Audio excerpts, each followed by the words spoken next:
Okay. Let's just go over this one more time. Let's get this watertight here. Hello, officer. How can I help you? Well, Mr. Mulvaney, it's about the fire alarm. Oh, yes, of course. Terrifying experience having a fire in the building. Well, Mr. Mulvaney, there was no fire. We believe the fire alarm was triggered either maliciously or as a practical joke. Really?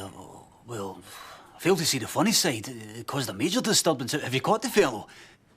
Well, Mr. Mulvaney, would actually like to ask you where you were at the time of the fire alarm being triggered. Why? No, you're not saying that. You think I did it?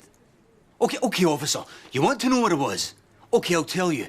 I was in the toilet. Okay? You'd like to embarrass me? I was in the toilet.